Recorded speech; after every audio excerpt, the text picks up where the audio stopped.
and it's amazingly quiet. I'm, however, probably 75 cars back in the train, so I can't hear the engines, and you're just whooshing. It's almost like sailing. Like you hear that steady tung of the wheels, but just hanging out, looking at the stars and the fireflies, and it was fucking fantastic. Welcome to 10-Minute Travels. With me as always is Phil Freeman. And with me as always is Shane Patrick. And today we're going to talk to Willie Costello, train conductor. Let's get right to it, shall we? I got into the one, it's a hopper for grain. And the way that it's set up, it all funnels out the bottom. So it's like a big funnel on a train car. And then there's two supports on the funnel with about a manhole-sized cover that once you go inside, it's like a tiny little apartment. So I got into my tiny little apartment, laid my sleeping bag out, waited, I don't know, about 45 minutes, and then all of a sudden you can hear all the brakes in the train release, and then you can hear this as it pulls the cars apart, and all of a sudden you get yanked, and then off you go. And it was fucking fantastic. It's like I had my little camp stove, I made myself some beans because I'm a fucking hobo. Yeah, that's what you got to eat. And yeah, just hung out in there, had a beer, and was hanging out in my little apartment. And because this is an area of track that I'd been on a bunch, it's like I knew at a certain point, it's like we're in the middle of nowhere by the Potomac River. And so I get out, and because there's like a little balcony, for lack of a better word. It's just one person big, but I climbed back out. I'm just sitting outside. It was like May on the East Coast. It's nice and warm. I'm just in the middle of nowhere, and it's amazingly quiet. I'm, however, probably 75 cars back in the train, so I can't hear the engines, and you're just whooshing. It's almost like sailing. Like you hear that steady tung of the wheels, but just hanging out, looking at the stars and the fireflies, and it was fucking fantastic. Then we get to DC, which up until DC, I was a trespasser. Inside of DC, I'm a terrorist if I'm on a train. Post 9/11. Right. There's cameras everywhere. So I go back inside my little apartment.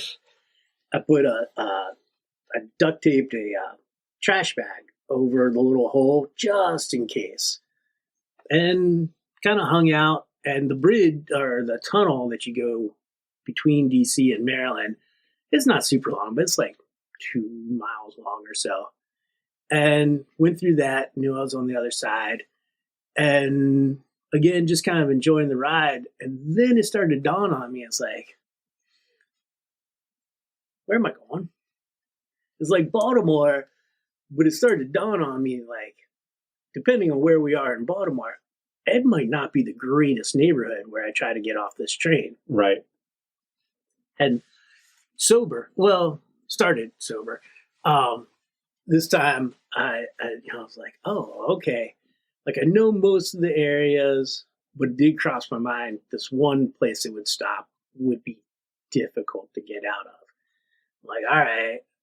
So we're going along, and I was kind of hoping for this. I knew kind of where there's another train line that comes in a different way. Like a lot of trains get stopped at this one area that is not too far away from where I used to live. Luckily, that's exactly where the train stops. I get out, I'm like, well, where am I in relation to this? And there's a bridge in the Patapsco State Park. I get out, and I can't really, I'm like looking one way, and I walk just a little bit further forward. I'm like, I'm at this bridge. I know exactly where I am right now. So bundle up my stuff, climb down the bridge, which wasn't, a little sketchy. Hop the fence, I'm in the park. I'm like, Well, it's about 6 miles from here to my buddy's house. And again, it's it's probably 4:30 in the morning when I get off the train. So I start going through the park that I've been through a bajillion times, and I'm wandering through, and I make my way. By the time I get there, it's getting on to be 6 o'clock in the morning. I'm walking up towards my friends. This is the same friend from last time. Different girlfriend now, but the same friend that showed up on his doorstep the last time I hopped a train, which by now is like 30 years ago. Did you give him his $50 back? Well, I did before. Oh. But he knew I was back east, and he knew I was going to hop trains. But I had, by now I have a cell phone. I was like, no, I'm just going to show up. I know he hasn't left for work yet. And so I get to his house, and I knock on the door. And I was expecting more surprise, but he opens the door, and he looks at me. He's like, trains, huh? I'm like, yeah. He's like, well, come on in. We got to go to work. Take the dog for a walk. I was like, yeah, I'm probably going to take the dog for a walk because I'm going to take a nap. And yeah. And so that was the second round. He was still impressed by the story. I think he made a point. Maybe he saw me through the window or just had a guess, but he made a point of being non-impressed. Which made an impression. Which it did. When you knock on someone's door at 6 in the morning, it's like, I just got off a train and then walked through the park to get here. You expect something. One of my dad's really good friends in college was all about jumping trains, and he was really meticulous about it, methodical. He knew where the train was, when it was, how it went, and he would do it all the time. And he taught his children how to do it. And they had their preferred type of car where you could sit up and go through the Columbia River Gorge. His kids would jump that line, when they went to school there. He was originally from California, but he went on to say that this whole network of hobos, they all know each other very well, just like you said.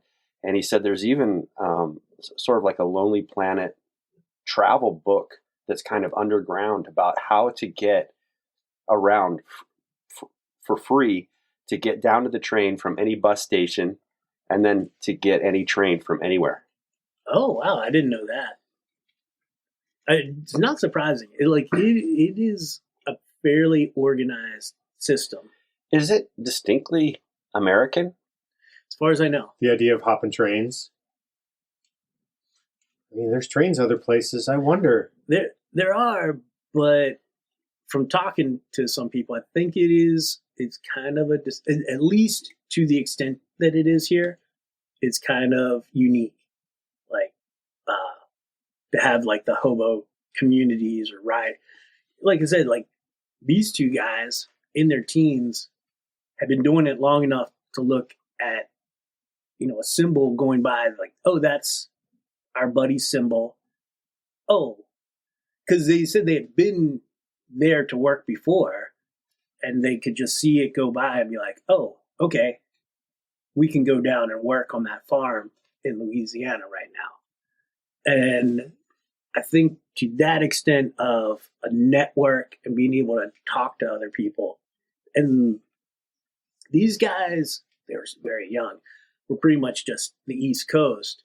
But I mean, definitely just kind of running into some other guys, that I had to get off my train or just happened to be walking by. It's like, I mean, people ride trains all the way across the country, into Canada, like all over. Yeah, for fun. My dad's friend would go across the country just because, for the challenge, and he loved it. And then I told him of it. Well, I was inspired by him. And so when a bar let out in Davis, California, me and my roommates jumped on a boxcar that was right there, and it took off. And then it stopped and went the other direction. And when I told him about the story, he goes, "Wait a minute, you didn't know where you were going?" He didn't quite like that. That wasn't his bag. He knew exactly what train. He knew what it was hauling. He knew where it was going to stop. He knew everything. And it seemed like that was part of the art and science and lifestyle of it all. These guys know exactly where they're going. They know what train, how to, if the bulls are bad, everything. Yeah. I mean, there's a lot of people, it's like, they could see, in Chicago, there's some reason, and tell someone what day they could be there. And the other one that I kind of learned through a guy I actually ran into, like he would come through the Richmond yard a lot. And then there are guys they call 40 milers. He was an older guy. He used to ride trains a lot, but he got to the point where he just hopped the same train, went, I don't know, 40 miles, however far, but he rode that same, and he knew when the other train was coming back. Like he was a commuter? He was a commuter on a freight train. Yeah. And yeah, I guess there's like, that's a whole other community. I think a lot of people, that's almost their retirement, because I don't know if this guy went there for work or just went there because he missed riding trains, but he didn't want to camp. And he was an older guy. He's like, I don't want to camp.